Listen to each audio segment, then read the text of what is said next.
सो method 2, तो इसमें हम क्या करेंगे, हमें निकालना है A X is congruent to 1 modulo M का, हमें सॉल्यूशन फाइंड आउट करना है, यानी कि ए का इनवर्स निकालना है रिस्पेक्ट टू मॉडलो एम। तो हम यहाँ पे क्या करेंगे, इसको हम कैसे लिख सकते हैं, A X equal to 1 plus M into K, इस टाइप से हम लिख सकते हैं। तो A X plus M into minus का के इक्वल टू 1, तो ये आपकी इक्वेशन हो गई A X plus B Y equal to C type की। और हमने प्रोग्राम किया हुआ है कौन से वाला, प्रोग्राम 3.11, जहाँ पे हमने एक्सटेंडेड इक्विवेलेंट एल्गोरिथम का यूज किया था। वहाँ पे हमने डी जो है आपका जीसीडी आया था, और जो जीसीडी की वैल्यू जो थी उसको हमने लिखा था ए एक्स प्लस बी वाई की फॉर्म में लिखा था, एक्स की वैल्यू भी फाइंड आउट की थी, वाई की वैल्यू भी फाइंड आउट हमने की थी। तो ये हम इस फॉर्म में हमने लिखा था प्रोग्राम 3.11 में। तो A X plus B Y mod A comma B, अब मुझे इसका इनवर्स चाहिए, तो इसका मतलब इन दोनों का जीसीडी मुझे 1 चाहिए, GCD of A with M is 1।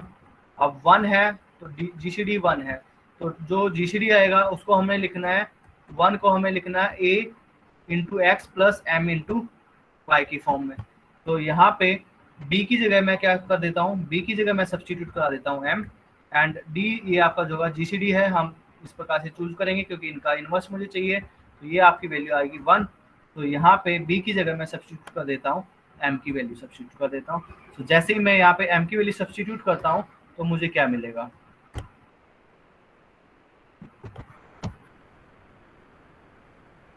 तो अब मैं यहाँ पे m की वैल्यू सब्सटीट्यूट कर देता हूँ, b की जगह मैं रिप्लेस कर देता हूँ m से। तो मुझे मिलेगा A X plus M Y is equal to, क्योंकि जीसीडी जो है हमारा 1 है, तो A X plus M Y is 1। And अब मैं मॉडलो m लेता हूँ, so it will be 0, so I get ax is congruent to 1 modulo m। ये आपका है second method to find the inverse. यहाँ पे हमने लिखा है C++ program to find the multiplicative inverse using the extended equivalent algorithm. तो अभी अभी जो हमने यहाँ पे ऊपर जो डिस्क्राइब किया है, जो कमेंट के अंदर लिखा है, उसका हम यहाँ पे यूज करेंगे। तो b की वैल्यू थी, वहाँ पे आप m की वैल्यू दे देंगे एंड मॉडलो m अप्लाई करेंगे। जो x की वैल्यू है वो आपका इनवर्स है, तो आपको x की वैल्यू जो है रिटर्न करानी है, और b की जगह पे आपको m देना है, a की जगह पे a रहेगा, यानी कि a का इनवर्स हमें फाइंड आउट करना था। तो जो एक्सटेंडेड एल्गोरिथम था आपका जीसीडी वाला जो एल्गोरिथम था, वहाँ पे आपने कॉल किया था a b एंड x एंड y। तो यहाँ पे कॉल बाय वैल्यू थी, यहाँ पे कॉल बाय रेफरेंस था, तो एक्स वाई की वैल्यू भी मुझे फाइंड आउट करानी थी। मुझे यहाँ पे जो वैल्यू चाहिए, मुझे एक्स की वैल्यू चाहिए, तो आपको इस जो एल्गोरिथम था, जीसीडी वाला जो एल्गोरिथम था, उसको आपको कॉल करना पड़ेगा। बी की जगह मुझे एम की वैल्यू देनी है, सो ए कॉमा एम, और यहाँ पे आप कॉल बाय रेफरेंस ही करेंगे जो आप कर चुके हैं प्रोग्राम 3.11 में।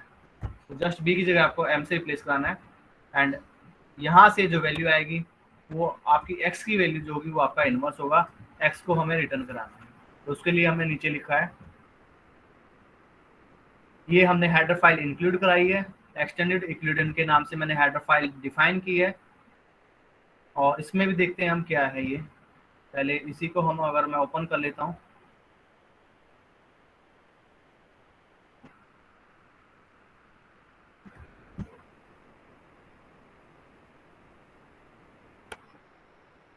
तो ये जो है आपकी हेडर फाइल है, यहाँ पे ये हमने डिफाइन किया है, if not defined ext euclidean _h, ये मैंने ऐसे डिफाइन किया है, a parameter, b parameter and x एंड y। तो ये आपको पता ही है, कॉल बाय वैल्यू होंगी, call by reference, x y की वैल्यू मुझे फाइंड आउट करनी है, और I want to write d in the form of ax plus by, ये हमने कमेंट के अंदर लिखा है। उसके बाद हमने यहाँ पे इंक्लूड किया है hash include iostream using namespace std, and ये हमने प्रोसीजर डिफाइन किया है, long GCD extended long a long b long and x long and y. Program 3.11 का मैंने कॉपी किया है, long d place to hold the final GCD की value जो हमें मिलेगी। तो ये हम कर चुके हैं प्रोग्राम 3.11 में। तो case first, if a and b are 0 then हम रिटर्न करा देंगे वार्निंग। केस सेकंड, ये अगर बी 0 है तो हम रिटर्न करा देंगे ए को, बी 0 देन हम रिटर्न कराना है इसको, हम डी की वैल्यू माइनस का ए, ये हम कर चुके हैं प्रोग्राम 3.11 से, आप देख लेंगे। ठीक है, और रिटर्न हमने करा दिया डी को, जो कि फाइनली हमें जीसीडी रिटर्न कराना है। अगर बी की वैल्यू नेगेटिव है तो हम रिटर्न कराएंगे यहाँ पे, उसको कॉल कर लेते हैं माइनस का बी से एक्स वाई की value. If a is negative then we call this by minus का ए एंड एक्स की वैल्यू हम रिप्लेस कर देंगे माइनस का एक्स से। उसके बाद ये आपका रिकर्सन प्रोसेस था, long a b b q q x x y y, और ये हमने डिफाइन किया था ऐसे, और फाइनली हमने रिटर्न करा दिया था डी को। तो एंड ऑफ द फाइल मैंने कर दिया।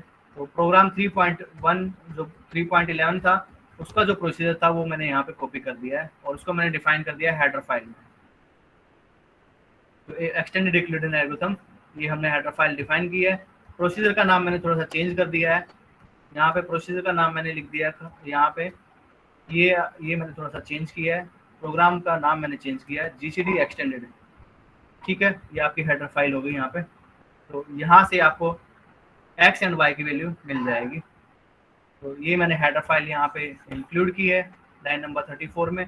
उसके बाद हमने एक फंक्शन डिक्लेयर किया है वॉइड मोड इनवर्स। तो हमें इनवर्स निकालना है ए का विद रिस्पेक्ट टू एम। तो यहाँ पे ए एंड एम जो है हमने डिक्लेयर किए हैं लॉन्ग डेटा टाइप के। अब हमने एक्स एंड वाई हमने लिखा है लॉन्ग एक्स एंड वाई। उसके बाद हम कॉल करेंगे जीसीडी एक्सटेंडेड जो कि हमने यहाँ पे डिफाइन किया था। ए को कॉल करेंगे जिसका हमें इनवर्स निकालना है, बी की जगह हमने रिप्लेस करा दिया एम से एक्स एंड वाई। तो मुझे एक्स की वैल्यू हमें फाइंड आउट करनी है। तो ये आपका इनवर्स कब एग्जिस्ट करता है, जब दोनों का जीसीडी 1 होता है। तो हम चेक करेंगे कि क्या जी जो है वो 1 के इक्वल नहीं है। 1 के इक्वल नहीं है तो इसका मतलब ए का इनवर्स एग्जिस्ट नहीं करेगा। अगर ये कंडीशन सेटिस्फाई नहीं है तो एल्स वाला आपका जो है पार्ट जो है वो एग्जीक्यूट होगा। वहाँ पे हम रिटर्न कराएंगे, ये हमने लिख दिया है लॉन्ग इनवर्स। ये एक हमने एक वेरिएबल डिक्लेयर किया लॉन्ग डेटा टाइप का, और ये हमने लिखा है एक्स मॉडलो एम, यानी कि जो एक्स की वैल्यू थी जो यहाँ पे आएगी। एल्स इनवर्स के अंदर हमने डिफाइन किया है x modulo m plus m modulo m. ये जो एक्स की वैल्यू है वो आपकी वैल्यू आएगी इस फंक्शन को कॉल करने के बाद। जो वैल्यू आएगी, जो वैल्यू आपकी यहाँ से आएगी, क्योंकि आपका जो जीसीडी है वो आपका 1 आएगा ही आएगा। अगर 1 नहीं है तो इनवर्स एग्जिस्ट नहीं करेगा। अगर 1 है तो हमने 1 को लिखा है A X plus M Y की फॉर्म में। तो यहाँ से जो वैल्यू मुझे मिलेगी एक्स, उसको हमने करना है मॉडलो एम में लेके आना है, मोड एम के अंदर लेके आना है। तो एक्स को हमने लिखा मोड एम। अगर नेगेटिव वैल्यू हुई तो उसको मैं क्या करता हूँ प्लस एम मैंने ऐड कर दिया है, एंड उसको फिर फर्दर हमने लिखा है मोड एम। तो ये जो वैल्यू आएगी उसको हमने मॉडलो एम के अंदर कन्वर्ट करने के लिए हमने ये वाली स्टेटमेंट जो है हमने लिखी है। उसके बाद हमने लिखा C out modulo multiplicative inverse is, और हम इसको जो है आउटपुट करा देंगे। That will be the final answer.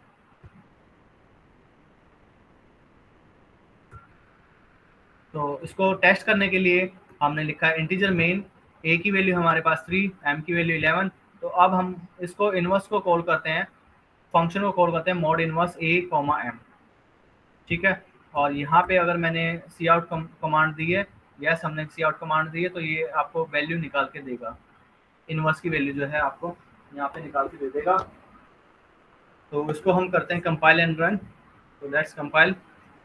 तो मुझे वैल्यू मिलनी चाहिए 4। सो ये आपकी वैल्यू आ गई है।